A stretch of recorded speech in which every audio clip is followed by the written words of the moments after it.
Hallöchen ihr Lieben und willkommen zu diesem wunderschönen Platzdeckchen. Dieses Platzdeckchen werde ich mit einer 4er Nadel häkeln und einem vierfädigen Bobbel in Grau bzw. Silber.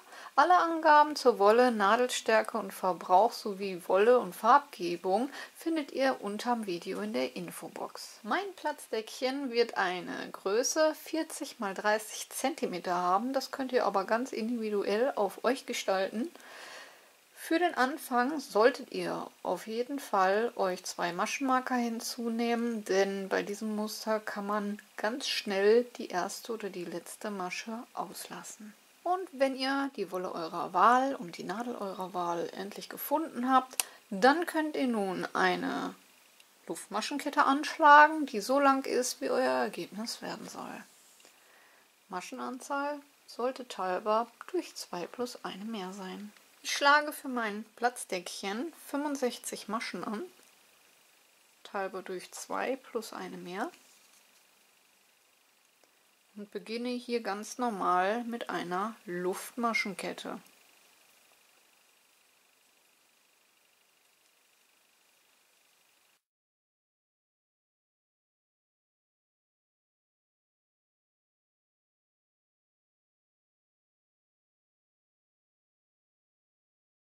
Nach 65 Luftmaschen ist meine Kette dann soweit fertig und ich komme auf circa meine 40 cm, zumindest bei meiner Wolle, meiner Nadelstärke und meinem Häkelverhalten. Nachdem ich eine Luftmaschenkette angeschlagen habe für mein Projekt, teilbar durch 2 plus eine mehr, kommen wir nun zur Reihe 1. Ich lege meinen Daumen auf die erste Masche und häkel zusätzlich eine Luftmasche, um eine feste Masche zu häkeln. Und gehe ab Nadel in die zweite Masche, in die untere einzelne Schlaufe hinein und häkel eine feste Masche ab. Danach kommen 2 Umschläge, nächste Masche, einstechen, Faden holen und nun ein Doppelstäbchen. Durch 2 Schlaufen, durch 2 Schlaufen und ein drittes Mal durch 2 Schlaufen. Es folgt wieder eine feste Masche. Und dann bildet sich ein kleiner Knubbel, ein kleiner Nupsi. 2 Umschläge, nächste Masche, einstechen, Faden holen, durch 2 und nochmal durch 2. In die nächste Masche eine feste Masche. Noch einmal 2 Umschläge, einstechen, Faden holen, durch 2 Schlaufen und nochmal durch 2 Schlaufen.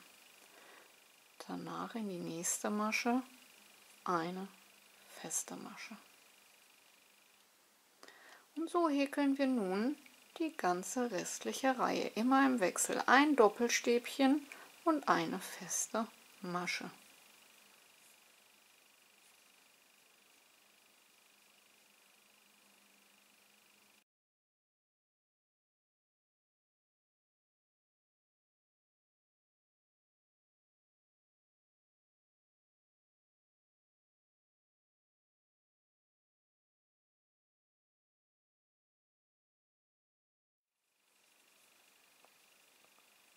Und am Ende eurer Reihe solltet ihr in die letzte Masche eine feste Masche häkeln.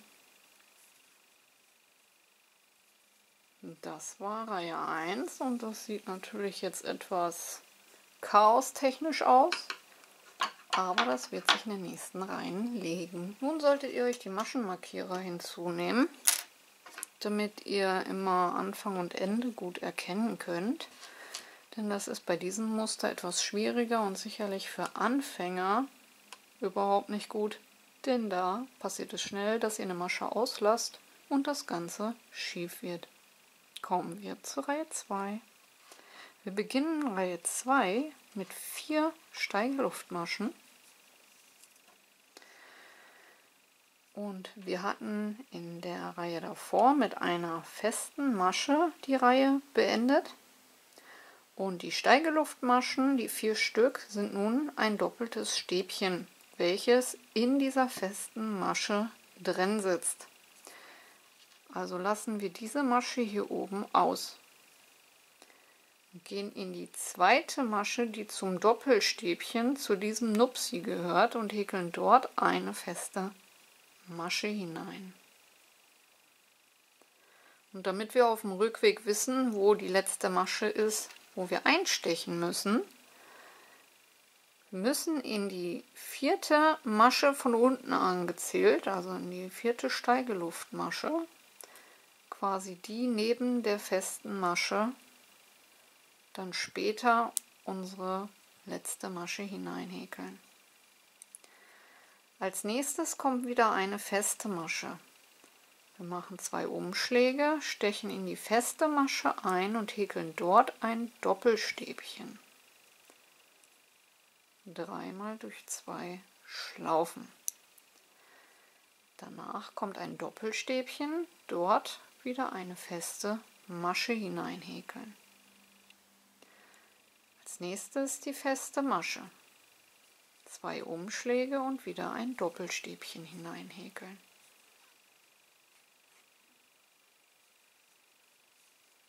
Und in das Doppelstäbchen wieder eine feste Masche. Und so immer im Wechsel in die festen Maschen ein Doppelstäbchen und in die Doppelstäbchen eine feste Masche.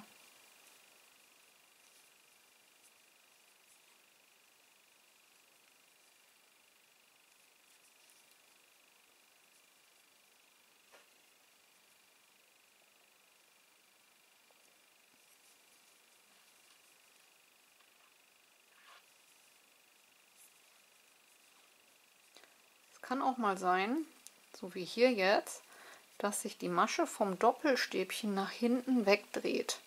Also da müsst ihr ein bisschen darauf achten, dass sie jetzt nicht so in die Masche einsticht, denn das ist nicht die Masche.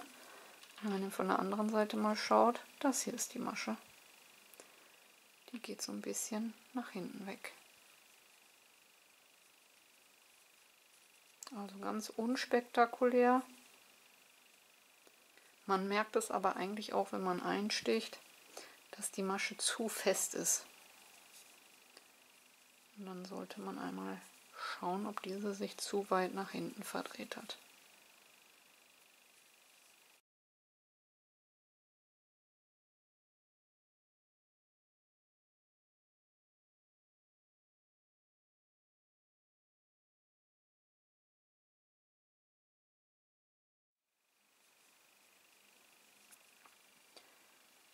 So, und am Ende der Reihe ist es am Anfang etwas schwieriger zu erkennen.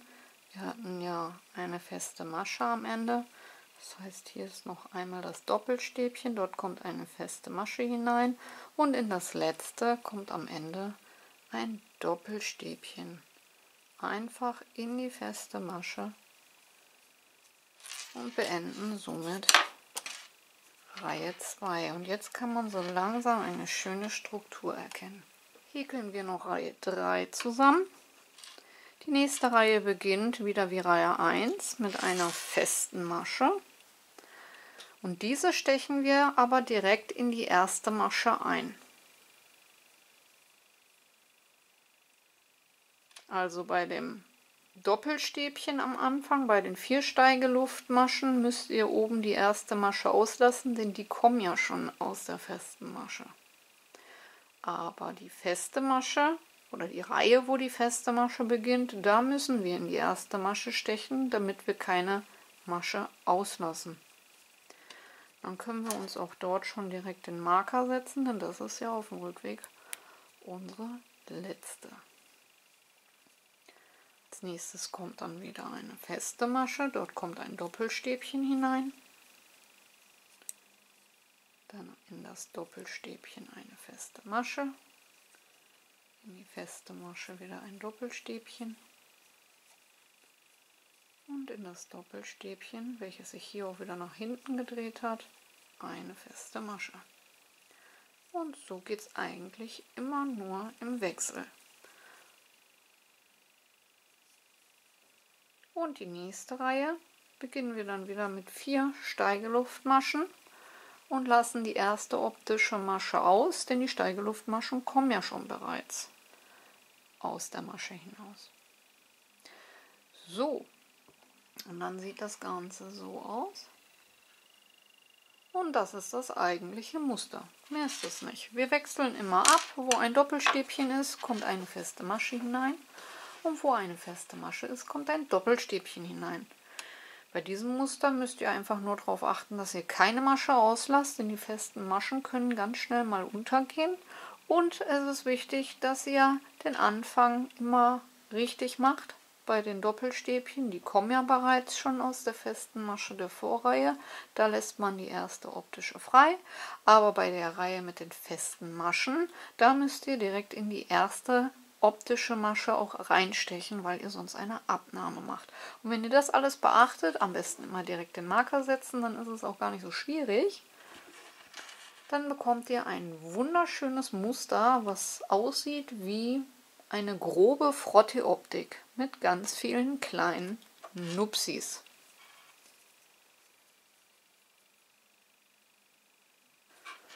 So, und ich werde dann jetzt Reihe für Reihe so weit hochhäkeln, bis ich auf meine 30 cm gekommen bin, denn wie am Anfang schon erwähnt, ich möchte ein Platzdeckchen haben in der Größe 30 x 40 und dann zeige ich euch noch das Ergebnis der Gesamtfläche, damit ihr auch einen Eindruck bekommt, wie genial dieses Muster ist, und ich finde auch perfekt geeignet für ein Platzdeckchen.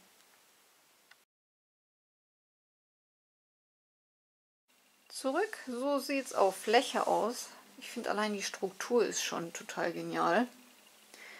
Wir haben aber auch eine Vorderseite, das sieht man hier unten am Rand, und eine Rückseite, wo man dann so eine Kette schon durchsieht.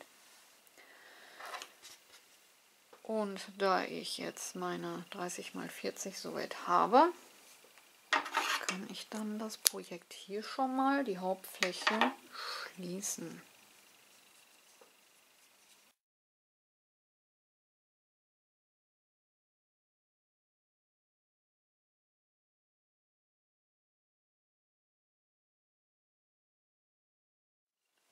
So, und dann ist der Hauptteil unseres Deckchens schon mal soweit fertig.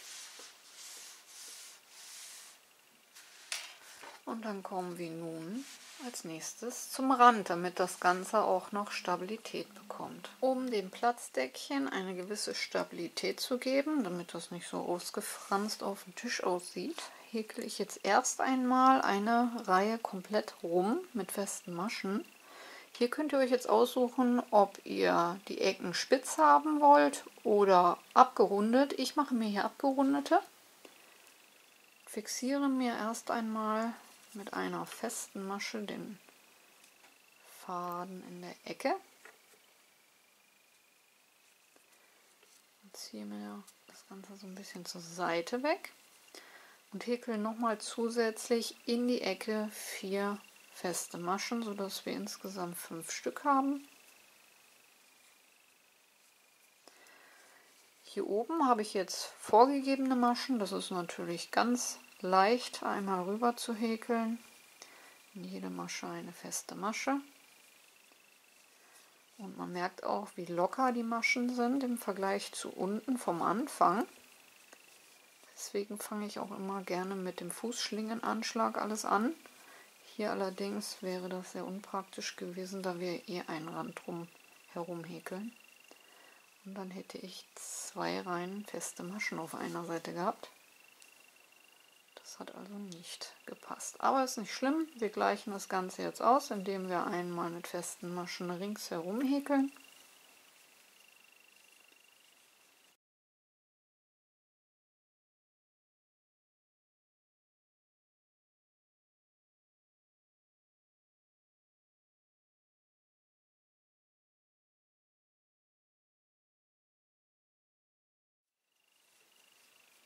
Auf der anderen Seite angekommen habe ich hier meine Steigeluftmaschen und gehe in die Ecke um die Kette herum und häkel dort wieder 5 feste Maschen herum.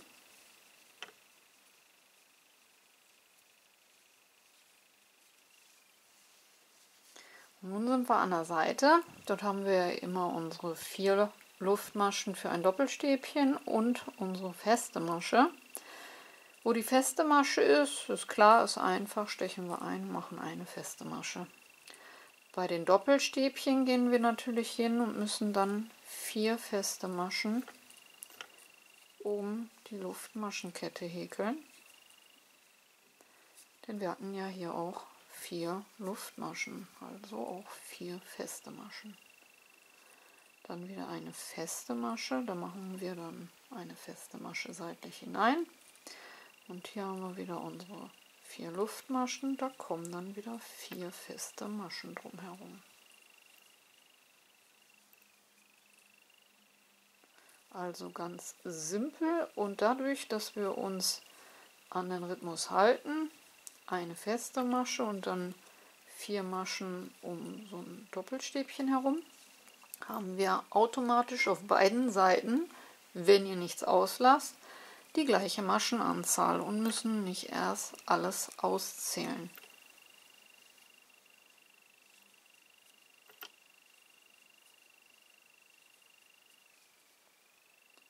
Und das Ganze wird schön gleichmäßig. Wir bekommen auch so eine leichte Welle an der Seite.